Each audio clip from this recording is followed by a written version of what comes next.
Señoras, señores, ¿qué tal? Muy buenas y bienvenidos a un nuevo programa, Lo Más de Coín, el último de esta temporada. Y como es habitual, nos acompañan nuestros asesores del programa de la serie a lo largo de estos años. Don Francisco Marmolejo, ¿qué tal? Bienvenido. Don Juan González, bienvenido. Muy bien, encantado. Gracias a Juan González hemos podido subir hasta aquí, hasta Castillejo. Un programa que vamos a hacer quizás un poco en contraste con el anterior. Desde lo más profundo del Nacimiento hasta la cumbre más alta que hay en el término municipal de Coín, Castillejo. Y lo hacemos porque aquí hubo un castillo fortificado, ¿no, Paco, también? Un castillo bastante importante dentro de la provincia de Málaga, sobre todo porque era bastante amplio en extensión y bueno, es un castillo bastante antiguo, más de 1000 años. Y digo hubo porque prácticamente... no hay nada ya prácticamente, ¿no, Paco? Quedan unas pocas hiladas que vamos a ver ahora, pero las estructuras prácticamente han desaparecido, fundamentalmente por las antenas que tenemos de televisión y por un punto geodésico que tenemos también aquí, ¿no? Oye, Juan, y un poco tu presencia en el programa obedece en que a mí me gustaría, desde ese aspecto, digamos, que desde el ámbito etnográfico que hemos visto contigo, ¿verdad?, a lo largo de una serie de programas también, y desde el propio histórico, con más antigüedad, un poco confrontar aquí con el medievalista, especialista en la Edad Media y demás, a ver cuál de los dos es... ¿Quién ganaría un combate? Vuelvo a decir como en programas anteriores, que no se trata de confrontar y demás, aunque lo confrontásemos, quedaríamos en tabla. Sí. Seguro. Nada más importante, la historia es lo importante, ¿no, Paco? Por supuesto, es más un gustazo compartir con Juan uno de los programitas que tenemos, ¿no? En este caso también los tengo a los dos porque vamos a hacer balance de temporada de este, vuelvo a repetir, último programa de Lo Más de Coín. ¿Vamos? Vamos allá.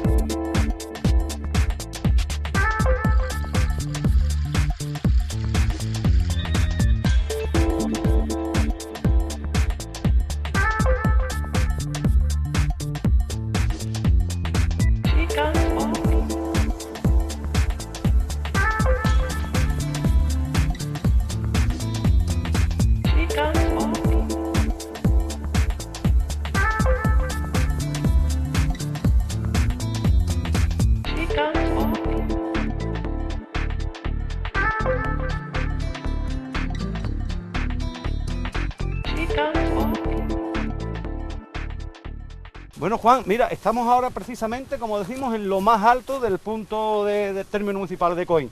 A mí me gustaría un poco que desde ese ámbito también de geografía que tú dominas, de partidos rurales y demás, nos explicara esta zona, dónde comprendería exactamente el término municipal de Coín, cómo se llamaría.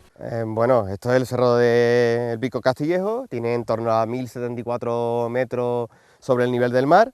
Para que la gente se haga una idea de que es el punto más alto, en La Juntilla, el partido rural de La Juntilla, en Río Grande, estaremos unos 150, hasta 1074, pues hay 900 y pico metros de desnivel, desde el punto más bajo del término municipal hasta el más alto.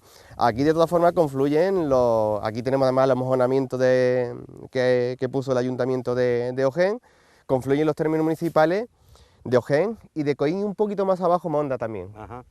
Es decir, que aquí ahora mismo a lo mejor estamos en tierra de Ojén, pero todo este sitio es el sitio más alto de Coín, como decimos. Y oye, puede pensar, un sitio tan alto, tan inhóspito, entre comillas, poco hábitat humano habría, independientemente de esa situación del castillo.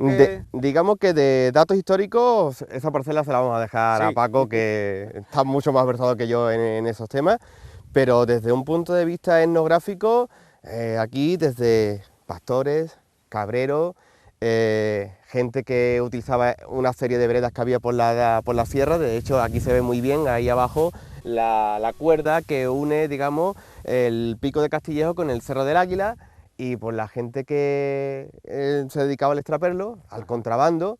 No pensemos en el contrabando de tabaco. En épocas pasadas el contrabando de Gibraltar lo que se traía prácticamente eran productos de primera necesidad: azúcar, tabaco, hemos dicho, café. Sí.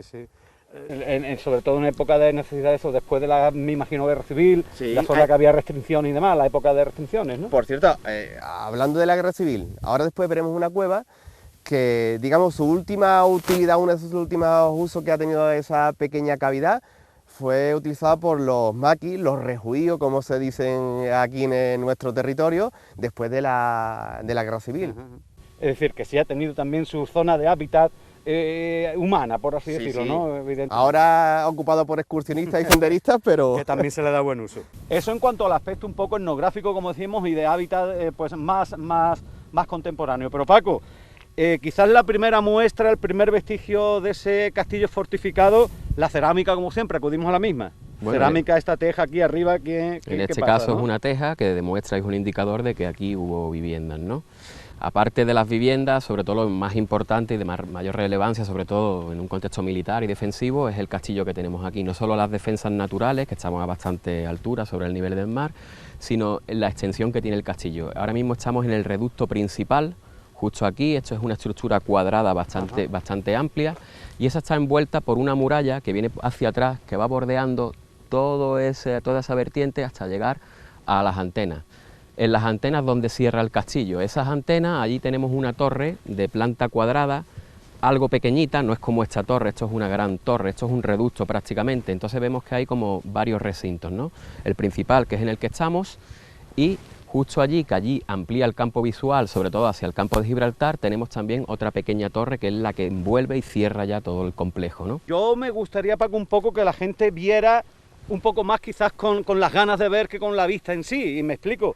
No queda nada, hay un poco que imaginar lo que Paco nos está explicando y esos vestigios que demuestran que sí que hubo ese castillo aquí en esta zona, ¿no? Este castillo es uno de los más importantes, como ya te digo, por la gran extensión que tiene, incluso te digo, en la provincia de Málaga. También es un castillo de frontera. Este castillo estuvo probablemente ocupado por guarniciones militares procedentes y enviadas por el poder central. ¿De la frontera cuál? De la frontera marítima. Sí. Ahora veremos que hay ciertos indicadores, incluso en la cerámica, de que hacen pensar de que es un castillo bastante importante, sobre todo controlado por el poder central. Estamos hablando de Córdoba, ¿vale? Decirte que al ser un castillo fronterizo, si te fijas, tenemos el castillo de Chilla, que estuvimos visitándolo muy cerquita, está justo detrás del Cerro del Águila, que lo tenemos aquí, prácticamente pegando uno con otro. Parece que no tiene sentido, pero realmente este castillo tiene mucho mayor campo visual, sobre todo hacia el campo de Gibraltar y todo el litoral de Marbella, mientras que Chilla tiene el campo visual sobre todo hacia la bahía de Málaga. Pese a la proximidad, los dos están en términos de Coín, por supuesto, y los dos parten términos con Ojén. En esta vertiente tenemos Ojén, en esta vertiente tenemos Coín, ¿no? ¿Vemos alguno de esos indicadores que me decías? Existen restos de estructura, algunas primeras hiladas, no existe mucho porque el castillo está muy arruinado, como te digo, por la antigüedad, más de 1000 años de castillo, y sobre todo también porque el punto geodésico, las antenas han destruido y han removido mucho el terreno, ¿no? Se puede observar, existen las que son las primeras hiladas con mampuestos superpuestos de la estructura cuadrada que hemos hablado. De aquí, ¿no? Eso de ahí son las 4 o 5 primeras hiladas con sus mampuestos superpuestos. Continúa hacia acá, ¿verdad, Continúa Paco? hacia allá. Allí cierra y este es el cuadrado, digamos, del reducto principal, pero además de esto existe, como te digo, otro doble recinto justo por aquí abajo. Y allí justo tenemos una esquina de torre que sobresale del plano de amurallamiento, que ahora vamos a ver. No queda mucho, ya te digo, por los destrozos, sobre todo antrópicos, ¿no? El mismo hombre.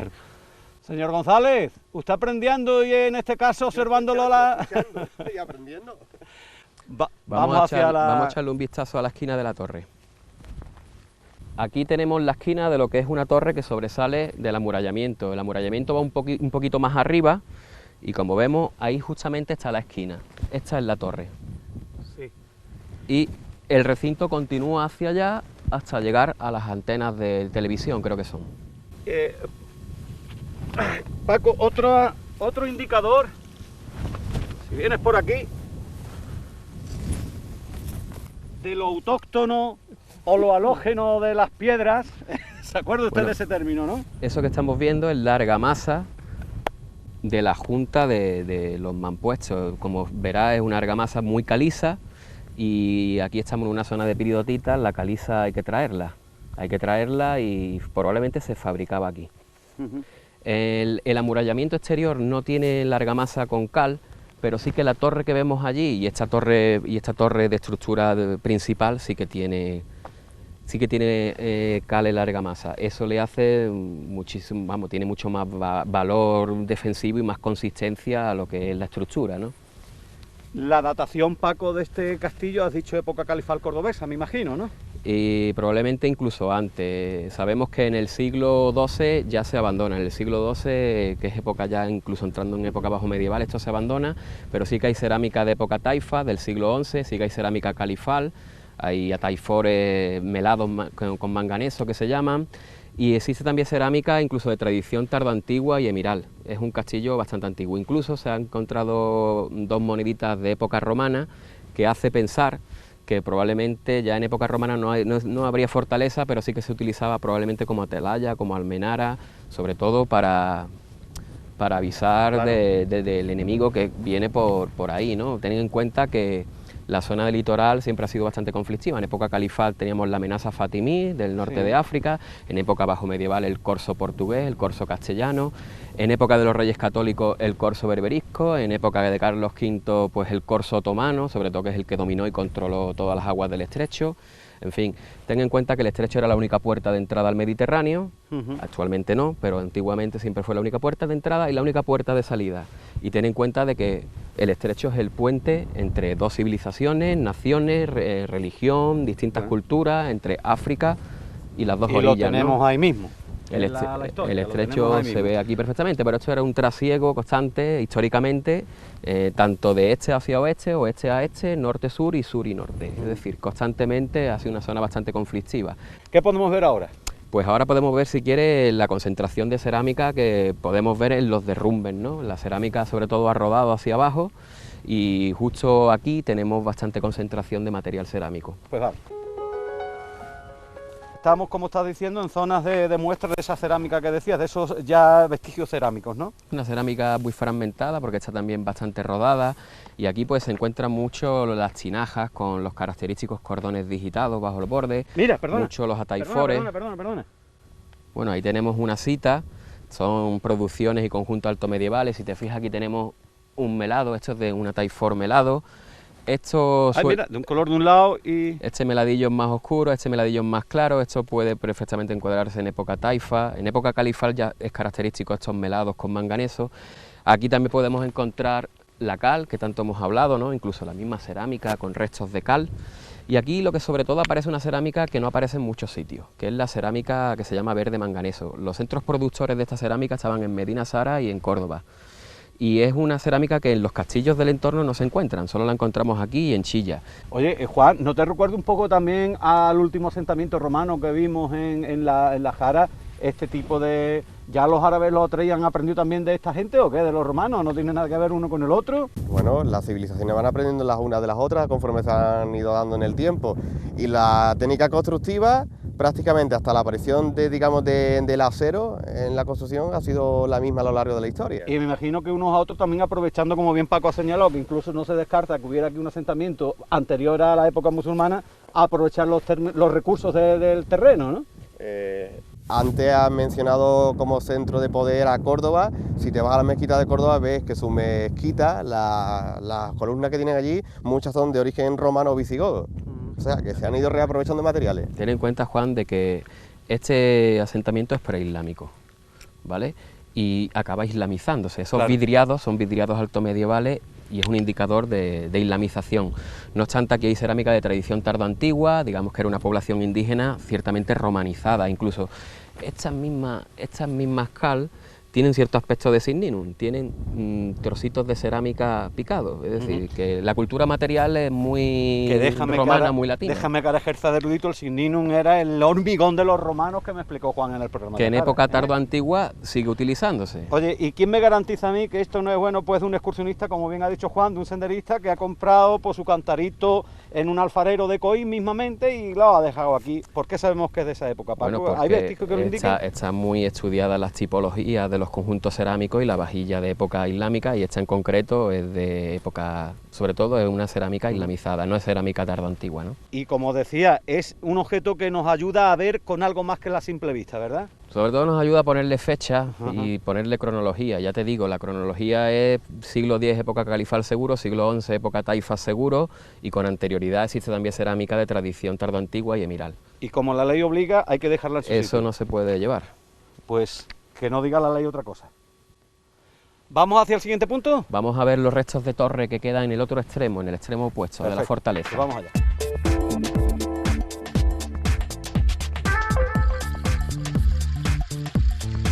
Nos encontramos ahora mismo en el extremo opuesto de lo que es el castillo. Aquí tenemos los restos de lo que era una torre de planta cuadrada, muy agredida sobre todo por esta edificación y por las antenas.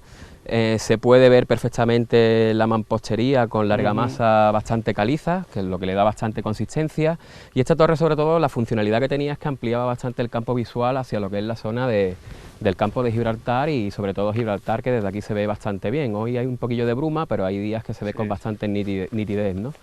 Y como ves, desde aquí hasta el reducto principal, que está allí justo en el punto geodésico, hay un castillazo. Es decir, no hay castillo en Sierra de las Nieves, Guadalhorce, con la extensión y la superficie. No hubo, hablando en propiedad. No hubo. Ahí en Ojén conocemos uno que también es bastante grande, casi igual que este, el que existe en Ojén, pero después ya más al interior no existe. Y da buena cuenta sobre todo de la importancia estratégica y militar de este enclave, ¿no? De esa vigilancia ante el peligro que se presentaba allende los mares, que dirían los cronistas. Muy cerquita. No sé si queda algo más que explicar del castillo. Bueno, Pablo. no, simplemente decir que el castillo tiene también su importancia porque en aquella época, sobre todo en época alto medieval y bajo medieval, de aquí hacia la costa no había absolutamente nada, no había poblamiento. Las grandes alquerías siempre vivían de espaldas al mar. Entonces, la importancia en el sistema de alerta y en el dispositivo para avisar y para que estuvieran prevenidos la población estaba justo aquí, ¿no? En este cordón montañoso que tiene campo visual hacia los dos lados, hacia el interior, que es donde vivía la población, y hacia el litoral, que es donde provenía la amenaza, ¿no?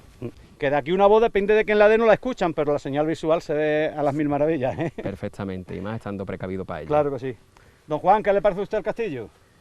Pues ¿no? No, la verdad es que con las explicaciones de Paco yo creo que nos llama una imagen, aunque sea idealizada, de lo que fue esta fortificación. Si os parece, ahora podemos ver otros de los elementos que le dan valor a este lugar, que es una de las oquedades o cuevas que hay en la zona de la vertiente de levante de la fortificación. Pues cuando quiera.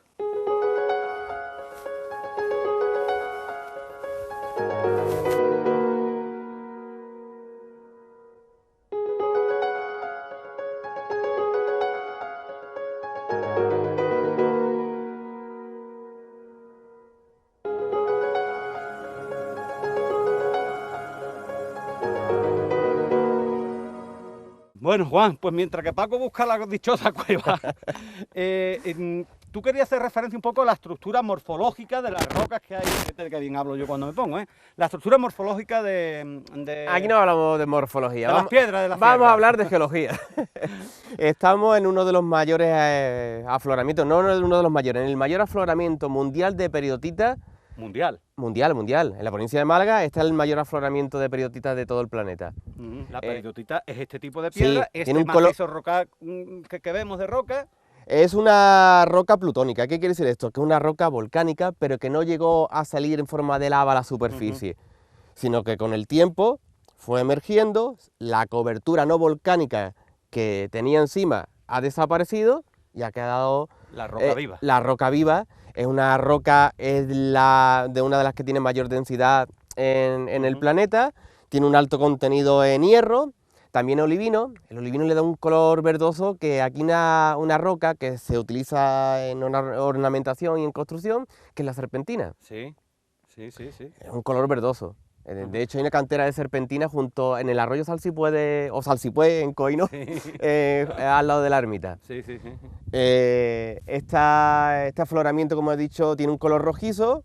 De hecho, en Estepona, por encima tenemos Sierra Bermeja, que es una sierra colorada. Y por curiosidad, ¿por qué le decimos nosotros, siendo este color, que una vez que se acerca desde Coín se ve negra, evidentemente? Una vez que se acerca uno, ¿por qué le decimos ese color? Porque desde Coín se ve negra, ¿no? Me imagino que no es se ve más oscura, y en Coín le decimos Sierra Negra en contraposición a la Sierra Blanca de Dolomía, que tenemos donde están las canteras, la explotación minera que hay allí. El endemismo de flora y de fauna que surge en este tipo de terrenos, Juan. Al ser una roca muy peculiar, muy minoritaria, muy escasa en el planeta, ha dado lugar a que la vegetación se adapte a este sustrato litológico, ¿no? de roca. Aquí tenemos una serie de endemismos, que solamente una serie de plantas que solamente se dan aquí sobre peridotitas. De hecho, si observamos esta valla que tenemos aquí al lado, mucha gente dirá, bueno, ¿esta valla para qué es aquí en mitad de la sierra? Pues probablemente esté cercando un pequeño reducto de esas plantas endémicas que tenemos aquí en las peridotitas, además de las coscojas que tenemos en su cumbre. También, ¿verdad? Y una mención ya muy especial que también tratamos en nuestro programa en cierta ocasión. Un bichito prehistórico, Sí. que le pusimos nosotros de nombre el Nebri, el Nebrórtido. El Nebrórtido. Que el equipo de investigación del amigo Óscar Gavira. Consiguió encontrar aquí en estos terrenos, ¿verdad? También Sí. mención a ello. En la vertiente norte, ya digamos donde arranca la cuenca del río Pereira, pues ahí tenemos, como hemos dicho, una localización del Nebrórtido y también de algunas mariposas bastante raras, que están creo que en el libro este rojo de especies amenazadas. Sí, ¿verdad?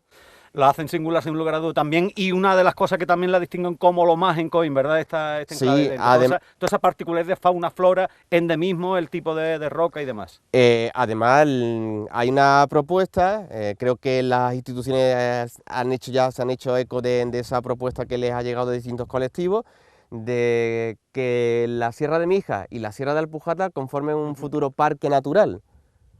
Ojalá, ¿verdad? No lo sé, pero digo que sus valores naturales, tanto geológicos, faunísticos, florísticos, todo están eso más que va... a la vista, están más que a la vista, claro. Además, tenemos además el valle de Albuquería, aquí abajo, es un valle fluvial gemelo con el vecino de Alpujarra, donde se ven como distintos paisajes. Tenemos el paisaje este de sierra, más abajo, que tenemos ya los afloramientos de esquisto y de gneiss, empieza el alcornocal, y abajo del todo, en las zonas de dolomía, tenemos los pinares y en el fondo fluvial las huertas de Albuquerque y las huertas de Alpujarra.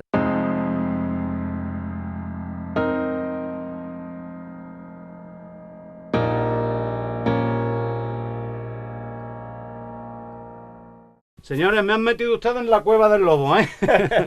Esta es la cueva que decía Juan anteriormente, de que los maquis en la época después de la guerra civil, de la posguerra civil, ¿se refugiaban? Sí. Sí. Y algún que otro cabrero conoce esto. De hecho, el conocimiento de esta cueva se la debemos a Fernando Ruiz y a José Miguel Ruiz, que son dos cabreros padre e hijo de Monda, que fueron los que me dieron señales de estas cuevas, de todas las historias que hay alrededor. Esta cueva, ya nos explicará Paco, que no es una cueva natural, sí, sino que tiene pinta de ser, bueno, ahora Paco lo detallará, de ser una bocamina. Ajá. Bocamina, que en este caso, ¿con qué utilidad? ¿La de encontrar agua, no, Paco, para el sustento? No, sobre todo hierro. Ah, aquí hierro. hay una cosa muy curiosa, hay varias bocaminas de estas, ¿no? E incluso se encuentra escoria de hierro, que ahora veremos trozos de escoria de fundición del hierro, que se extraía desde aquí. Y también muy curioso porque estamos justo debajo del castillo, el castillo está un poquito más arriba. Y existe cerámica, pero no es cerámica, justo en la boca de entrada hay cerámica, no es cerámica rodada de arriba, es imposible que haya sino que posiblemente esa cerámica pertenezca pues a la actividad que se desarrollaba en esta zona, ¿no? Y esto es una cueva curiosa porque es una cueva de fractura, ¿no? Producida por la fracturación de las peridotitas, se han desplomado y han acabado formando esta cueva. Forma, y hay ¿verdad? varias, no solo esta, ¿no? Entonces Paco no era el que la había encontrado, que es que estaba buscándola. No, él estaba buscándola porque no es fácil de dar con ella. De todas formas, volviendo al cariz, digamos, etnográfico del programa y al tema de los cabreros, Sí. fueron Fernando y José Miguel, chicos, los que me has dicho antes, nos has traído a la cueva del lobo, ¿no? Hay un canutillo de los lobos. Los canutos son unos bosques de ribera, sobre todo muy típicos de lo que es el campo de Gibraltar y la zona del Estrecho. Tenemos la zona del Marchal, tenemos los Helechares, tenemos ahí la zona de los Villares, la Mojea, o sea, la microtoponimia del lugar, si no se la da, llega hasta nuestros días gracias a estas personas mayores. Claro.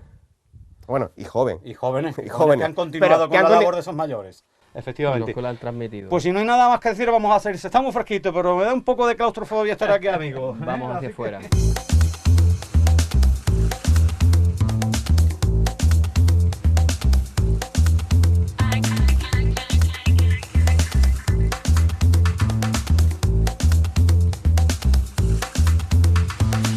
Don Francisco, con la venia y atento a ver si es verdad lo que me dice. Juan, aunque nos metamos en el terreno de Don Francisco. Nos estamos metiendo en los sembrados. En los sembrados, ¿verdad? Y en este caso de piedra. Se ve también esa estructura. Esto no es una piedra del terreno, esto no es una piedra autóctona. No, que se ha quedado usted bien Sí, ya con sí. lo de autóctona y alóctona. Por supuesto. Esta que tengo en mi mano, Sí. esta, es una roca Alóctona. Alóctona, viene de fuera, esto es caliza, aquí caliza no hay, nos tenemos que ir a la zona de dolomía. Esto marca también ese... Sí, han aprovechado un bloque de peridotita para formar este pequeño murete, que sería, bueno, es uno de los restos, de los vestigios que queda de la fortificación que había aquí. Aunque desde aquí no se ve, pero me dices también referencia a una especie muy especial en esta zona también, y que parece ser que sea nada más ni de la Sierra de Ronda, Serranía de Ronda de Toló, sino que aquí también tenemos el pinzapo. Hablamos de la población de pinzapo más oriental, digo de población natural. Después hay pinzapos que han plantado, han repoblado en distintos sitios, incluso en jardines, que lo tenemos más en la zona oriental de Málaga y de la Comunidad Autónoma Andaluza. Pero en Coín tenemos pinzapos. Y este moño de coscoja que le da ese especial carácter de pico al castillejo, que es lo que se ve desde lejos. Son estos árboles los que se ven desde Coín, ¿verdad? Sí, no son encinas, son coscojas, es de la misma familia, es una quercínea, es un quercus, el quercus cosífera, da bellota, igual que todos los quercus. Y aquí tenemos un pequeño bosquete de coscojas, bastante longevas, ¿eh? Sí. Tengamos en cuenta que la coscoja es un matorral y aquí prácticamente tenemos árboles. ¿Y salvadas del incendio de 2012? Sí, el 31, me comentabas antes, el 31 de agosto de 2012, pues se produjo el devastador incendio que asoló toda la zona de Alpujata, que se inició en la zona de Tajo Rayo. Y que aquí, curiosamente, las veredas que tienen tanto las cabras monteses, las cabras domésticas, los senderistas, las estructuras murarias que tenemos aquí de la fortificación, los derrumbes mismos detuvieron en esa, digamos, merma de vegetación, no pudo pasar el fuego a la otra vertiente, al menos por esta zona. Un poco más adelante sí, pero digamos que actuó de cortafuego natural. Bienvenido sea también en este caso esa edificación histórica que tenemos aquí en Coín. Vamos a ver qué nos muestra Paco ahora. Bueno, don Francisco, ¿qué me enseña usted ahora?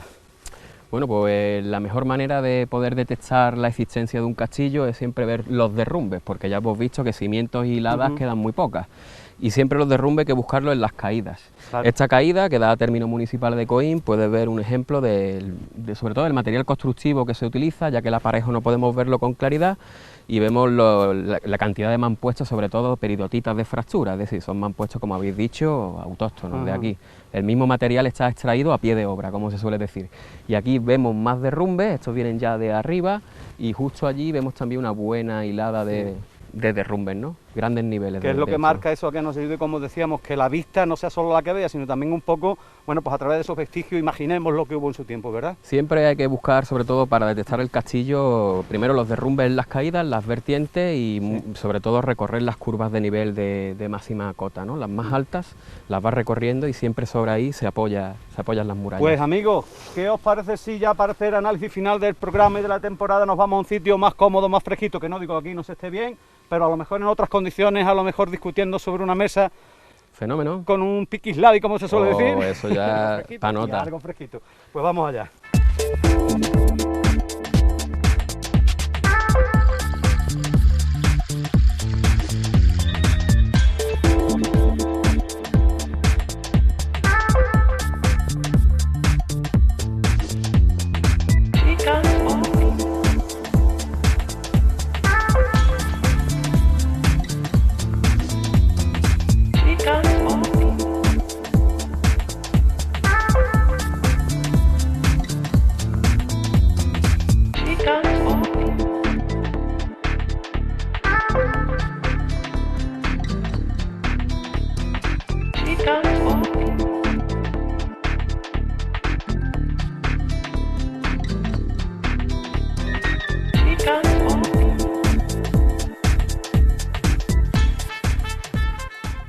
Ya estamos en otro lugar, quizás un poco más cómodos, más frescos también, y me parece que tan apetecible como allá arriba, don Francisco, don Juan.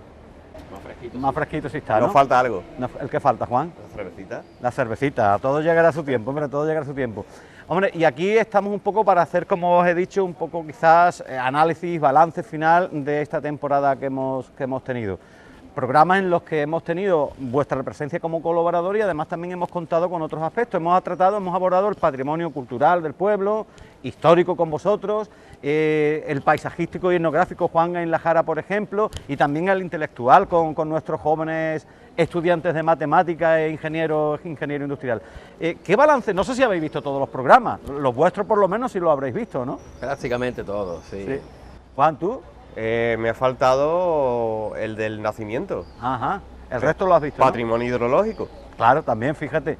¿Qué valoración hacéis vosotros de este tipo de programas y cómo nos han salido? Un poco el trabajo vuestro propio y en este caso también el del rival, entre comillas, que yo sé que no soy rival, sino todo lo contrario, más amigos que otra cosa.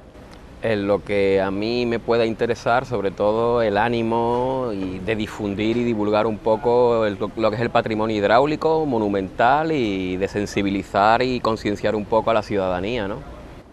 ¿Y tú, Juan? A mí el trabajar, digamos, con Paco me encanta porque yo soy historiador de formación, Paco es abogado, pero sabe de historia medieval muchísimo más que yo. Es que al espectador puede decir, bueno, para saber de medicina hay que ser médico, para saber de ingeniería hay que ser ingeniero. Pues tenemos aquí un claro ejemplo de... Antes incluso de estar estudiando también en la carrera de Derecho ya me dedicaba a la historia y siempre por vocación y al principio por afición pues visitaba constantemente los archivos, posteriormente bibliotecas. Empecé con la Edad Moderna, siglo XVI en adelante, nunca he tocado el siglo XX, no ha sido de mi predilección. Bueno, es muy relativo eso de que no lo he tocado porque en algún programa hemos hablado de algún embajador y demás, así que... Pero sí, más un más de tema paso, ¿no? tangencial, incluso anecdótico, y en la actualidad pues sí que siento mucho mayor interés, sobre todo por la época medieval y renacimiento, ¿no? La transición desde la época andalusí a la época castellana, ¿no? Que es lo que me atrae. Pues vamos a analizar casi un poco programa por programa en lo que habéis participado. Vamos con los de Paco. Hemos hablado de la ermita del Cerro de los Ángeles, hablamos de las fuentes del siglo XVIII en Coín, hablamos del Hospital de la Caridad, pero no te voy a pedir opinión de ellos, se lo voy a pedir a Juan. ¿Qué te han parecido a ti esos programas, Juan? Te vuelvo a decir que es un lujo contar con la colaboración de Paco, porque nos da de primera mano, además con un conocimiento de lo que está hablando tremendo, yo creo que a todos, más que a mí, a cualquier telespectador o cualquier televidente que haya visto el programa, te va a dar una muy buena opinión sobre esos temas en concreto, que los que ha abordado Paco, tanto la ermita, la fuente, el Hospital de la Caridad. Sí, ¿verdad? A mí me ha encantado. Pero ahora yo te voy a pedir ese espíritu crítico que tú tienes, ese análisis crítico que tú tienes y te voy a pedir si has hecho en falta algo de esos programas en los que Paco ha estado con nosotros. Que si he echado algo en falta. ¿Qué hubieras hecho tú? Pues mira, a lo mejor aquí le ha faltado decir esto, si es que crees que ha habido algo o no. Pero quizás no sea tanto cuestión de Paco como un aspecto, como yo digo, personal. La relación con el medio. Yo siempre, claro, barro para casa,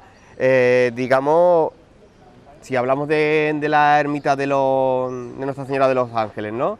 Pues huertas nuevas, huertas viejas, todo el entorno que hay allí paisajístico, las peridotitas, porque está sobre una loma de peridotitas. Pero claro, es como decirle a un cirujano que te hable de ganadería, que tiene que ver una cosa con la otra, ¿no? Si uno está versado en un tema. Vaya usted aplicando el cuento, don Francisco, lo que echa en falta es...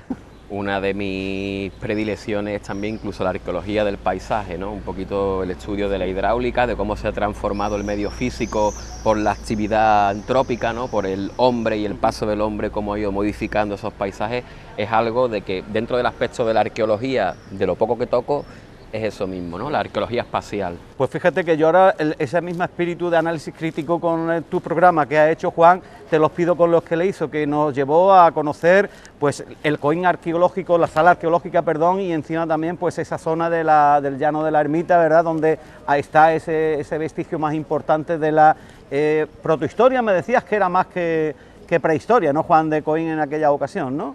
Había de los dos, hay una parte de prehistoria y una parte de protohistoria. Pues, ¿tú has visto sus programas también, Paco? Prácticamente. ¿Qué te parece la manera que tiene Juan de hacerlos? Pues bueno, yo creo que nadie mejor que él y ninguna persona en Coín tan especializada y tan vinculada con esos yacimientos como él, que sea de Coín, por supuesto, y también vinculada al área de prehistoria de la Universidad de Málaga. Él forma parte del equipo y ha formado parte del equipo, incluso es miembro fundamental dentro del proyecto general de investigación que se hizo en la zona de Río Grande por la Universidad de Málaga. La Universidad de Málaga, como sabéis, lleva 30-35 años focalizando en el término municipal de Coín, porque tiene mucho interés prehistórico, sobre todo en la parte de la prehistoria, muchas muestras de megalitismo. Tenemos el poblado prehistórico del Llano de la Virgen, que es algo único de la Edad del Bronce en la provincia de Málaga, y la verdad que nadie mejor que él para darnos a conocer ese patrimonio arqueológico, sobre todo en la etapa prehistórica, protohistórica, ¿no? Fíjense ustedes que yo creía que los prehistoriadores con los historiadores de la Edad Media se llevaban a muerte todo lo que no tiene más de 3000 años, no vale para nada, creía que se iban a arañar ustedes y son muy buenos amigos, Ni veo, mucho ¿no? menos. Él me ha enseñado a mí muchos enclaves y despoblados medievales de mi interés. Yo también le he podido enseñar algún que otro vestigio prehistórico. Algunos que otros no, muchísimos. Y tenemos desde hace bastante tiempo ya una colaboración recíproca, ¿no? En ese No puede ser aspecto. de otra manera. ¿Os ha habido algo que os haya sorprendido de los programas de los demás que dices, oye, pues eso no lo sabía yo? Este punto me ha sorprendido por cualquier motivo. A mí particularmente, como tengo bastante relación con él y hemos tenido bastante contacto, pues todo lo que prácticamente cuenta en la tele ya me lo ha contado a mí antes. Ajá, y no se te viceversa, sorprende, y viceversa, vamos, todo lo que yo sé ya anteriormente lo hemos estado comentando. ¿Y a ti, Juan, ha habido algo que hayas descubierto nuevo en los Es lo que programas acaba de de este año? decir Paco, es que hemos pateado ya juntos por el campo y lo que damos a conocer al resto de la gente, pues ya nos lo hemos contado recíprocamente. O sea que... Antes de estar en las Aras viendo las eras de labor y viendo todo el patrimonio que hay allí de cortijos y caserones primitivos, Se habían puesto ustedes de acuerdo en más de un programa. Se habían puesto de ya acuerdo me en ha más de un llevado programa. él en su coche a ver todo eso que ya salió en la y tele. pateando, hemos recorrido más que las pateando. culebras de las Jaras. Mira que anda. Oye, ha hecho mención, Juan, a lo que le enseñamos a la gente.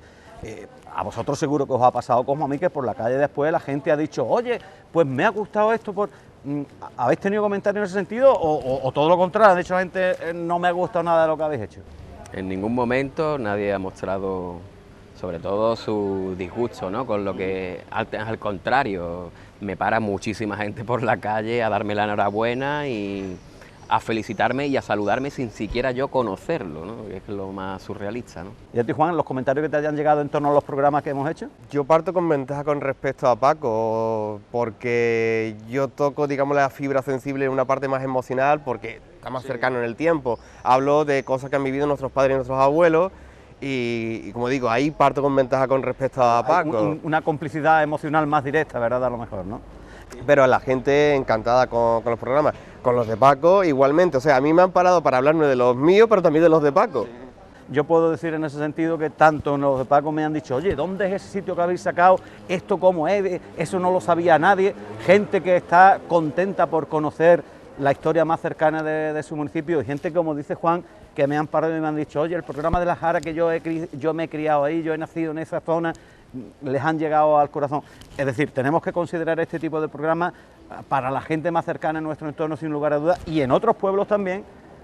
¿Un programa de éxito lo consideramos de éxito o no? Porque si no lo hacemos nosotros, amigos... Para mí puedo llegar incluso a considerarlo un servicio público, hecho con recursos públicos, tanto humanos como materiales. Sensibilizar a la juventud y sensibilizar sobre todo a las personas incluso de mayor edad, ¿no? No vamos a decirlo a nuestros mayores.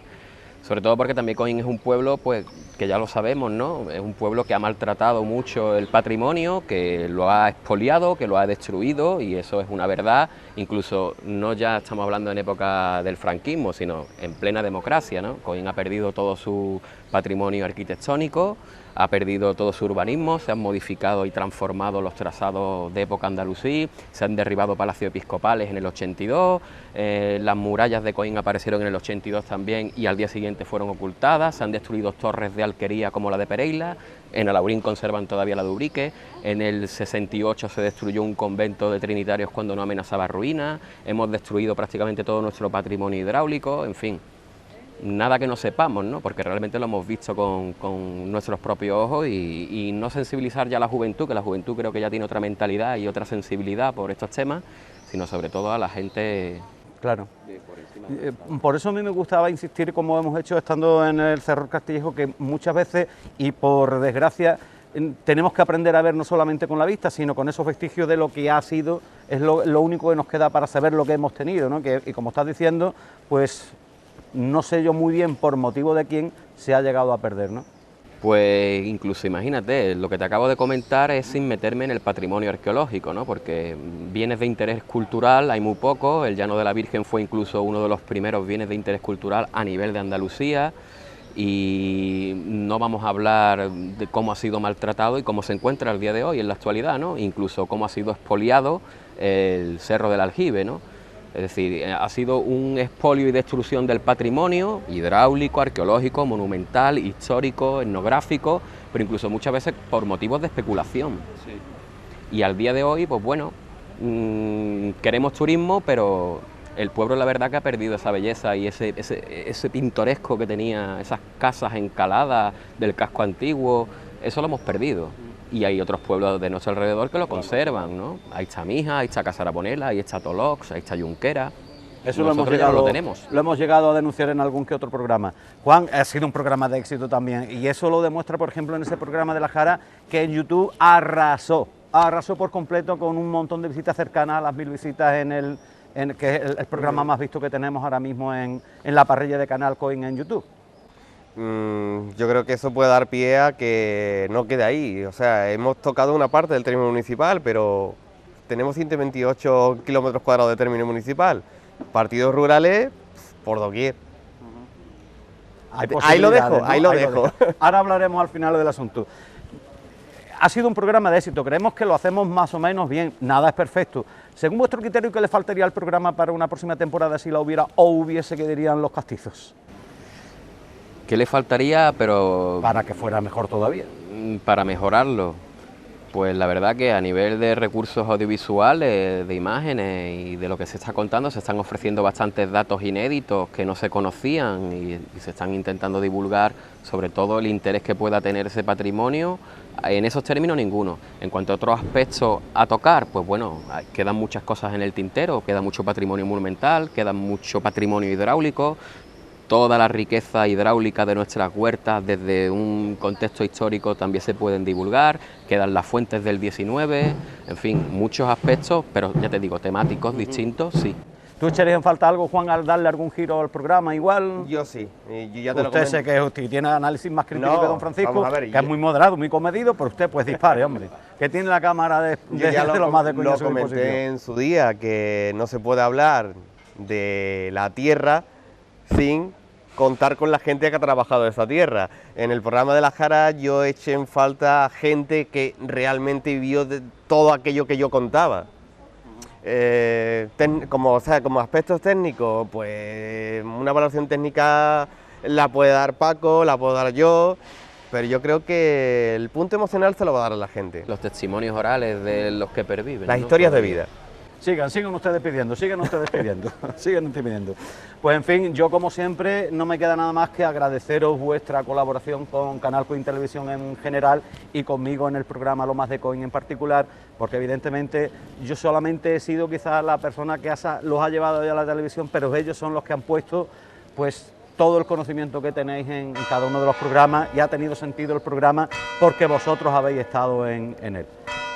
Mil gracias como siempre, Juan, mil gracias como siempre. También, por supuesto, a Juan Carlos Cerrillo, que es el montador, editor y prácticamente grabador de casi todo, el que se come todos los marrones que nosotros no sabemos solucionar y que es el que después hace que todo salga en el resultado final. Yo lo que sí tengo que decir ahora es que Lo Más de Coin va a terminar con este programa. Va a terminar y no lo va a hacer a lo mejor de forma definitiva, lo voy a dejar en puntos suspensivos y un continuará. Porque sí, evidentemente, vamos a dar un tiempo de descanso, retomaremos fuerza y a lo mejor en un futuro pues volvemos a contar con este tipo de programas. Lo que sí está claro que si seguimos haciendo y seguiremos haciendo cosas en televisión, vosotros estaréis siempre en nuestros pensamientos, que lo tengáis presente, ¿eh? Gracias. Así que lo dicho, agradeceros que estéis con nosotros en Lo Más de Coin. Ya saben que tienen ustedes a su disposición a partir de estos momentos este programa en nuestro canal de YouTube, canalcoin.com, canal de YouTube, para que puedan tenerlo a su disposición, verlo cuantas veces quieran, ¿de acuerdo? Pues que lo disfruten. y ha sido todo un placer enseñarles, según el criterio de ellos y el nuestro propio, lo que es lo más de Coin, y quedará cosas por hacer, así que continuará.